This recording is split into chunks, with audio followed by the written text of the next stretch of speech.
6 মাস পর পর কৃমির ওষুধ না খেলে কি কি ক্ষতি হয়? আমরা অনেকেই কিন্তু অবহেলা করে অলসতামি করে কৃমির ওষুধগুলো খাই না। মনে রাখবেন, আপনি বড় ধরনের রোগের ভিতরে চলে যাচ্ছেন এই কৃমির ওষুধ না খাওয়ার কারণে, যা আপনার শরীরের পুষ্টিকর সকল খাবারগুলো খেয়ে ফেলছে।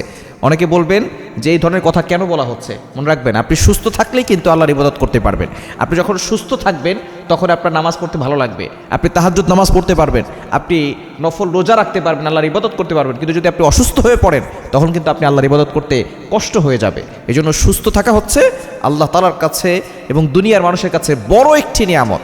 আল্লাহ পাক রব্বুল আলামিন আমাদেরকে এই নিয়ামত দিয়েছেন, সুতরাং এই সুস্থতার কদর করতে হবে।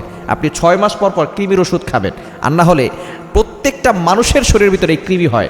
এই কৃমিগুলো আপনার যেই ভিতরের পুষ্টিকর খাবারগুলো আপনি খাচ্ছেন, এই খাবারগুলো তারা খেয়ে ফেলে, যার কারণে আপনার ভিতরে কোনো ধরনের উপকার হচ্ছে না। যাতে উপর থেকে দেখা যাচ্ছে যে আপনি ফিটফাট আছেন, কিন্তু ভিতর দিয়ে সব সদরঘাট হয়ে যাচ্ছে। উপরে ফিটফাট ভিতরে সদরঘাট, একটা কথা আছে না?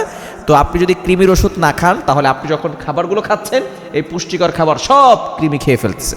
এজন্য 6 মাস পর পর আপনি সর্বনিম্ন হলেও এই সময়ের ভিতরে আপনি কৃমির ওষুধ খাবেন এবং পরিবারের সকলকে খাওয়াবেন, আর নাহলে পুষ্টিকর খাবারগুলো কৃমি খেয়ে ফেলে। দেখবেন বাচ্চাদেরকে আমরা কৃমির ওষুধগুলো খাওয়াই না, যার কারণে দেখবেন বাচ্চা রোগা পাতলা হয়ে যাচ্ছে, স্বাস্থ্য কমে যাচ্ছে, বাচ্চা কিছু খেতে চাচ্ছে না।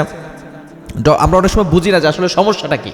এজন্য বাচ্চাদেরকেও আপনি কৃমির ওষুধ খাওয়াবেন।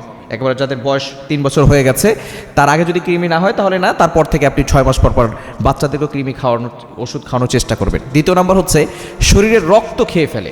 আপনি দেখবেন যে কিছু মানুষের শরীরের রক্ত কমে যাচ্ছে। এই শরীরের রক্ত কমে গেলে অনেক ধরনের সমস্যা হতে পারে, শরীরের ভিতরে বিভিন্ন ধরনের রোগ হতে পারে।